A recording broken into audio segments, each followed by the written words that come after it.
Ex-Dirjen Minerba Kementerian SDM periode 2015-2020 Bambang Gatot Aryono masih diperiksa atas kasus korupsi timah yang merugikan negara senilai 300 triliun rupiah.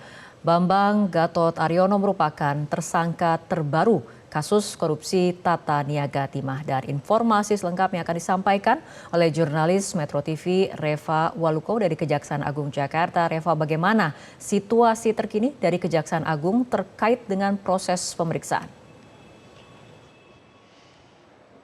Baik, selamat sore untuk Fitri juga pemirsa. Dapat dilaporkan secara langsung dari Kejaksaan Agung Jakarta Selatan saat ini.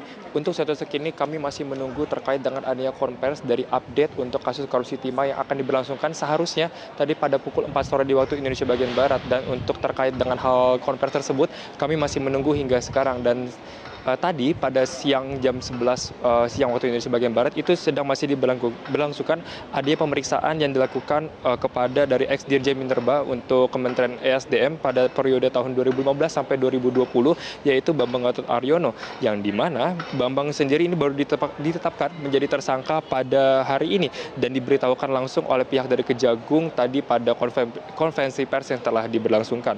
Bambang sendiri itu sudah diperiksa oleh pihak dari Kejagung sejak siang tadi, dan berdasarkan keterangan dari Ketut Sumedana selaku sebagai Kapus Penkum dari Kejaksaan Agung sendiri menyatakan bahwa pemberitahuan dari hasil terkait dengan pemeriksaan oleh Bambang Gatot ini akan diberitahukan pada konferensi yang akan diberlangsungkan pada sore hari ini.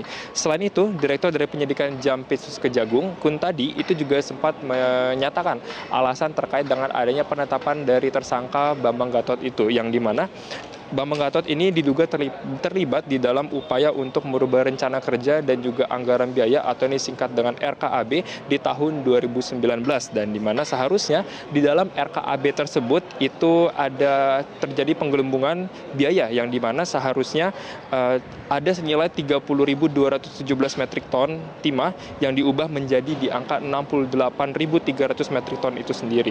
Di satu sisi memang saat ini untuk Bambang sendiri masih belum dapat ditahan dikarenakan masih disidik lebih lanjut dan dilakukan pemeriksaan oleh pihak dari Kejagung.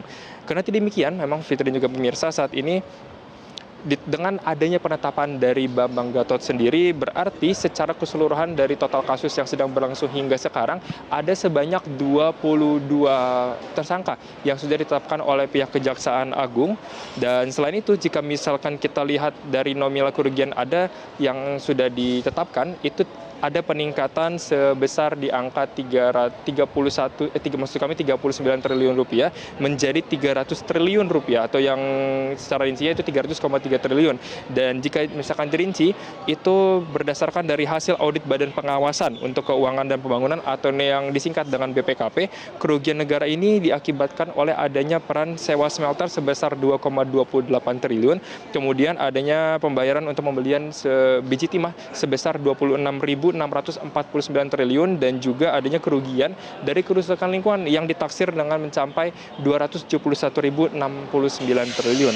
Di satu sisi, berdasarkan dari keterangan Jaksa Agung Burhanuddin menyatakan bahwa adanya pemeriksaan dari kasus korupsi timah ini sudah mencapai di tahap akhir sebelum pada akhirnya bisa memasuki untuk masa persidangan di 2 minggu ke depan. Sehingga seharusnya pada hari ini itu merupakan ada finalisasi dari pemeriksaan dan juga penetapan tersangka maupun saksi yang sudah dijalankan oleh Kejaksaan Agung itu sendiri. Untuk sekarang demikian dapat dilaporkan langsung Fitri dan juga pemirsa, kembali ke studio. Reva Waluko, terima kasih atas laporan Anda. Jelajahi cara baru mendapatkan informasi. Download Metro TV Extend sekarang.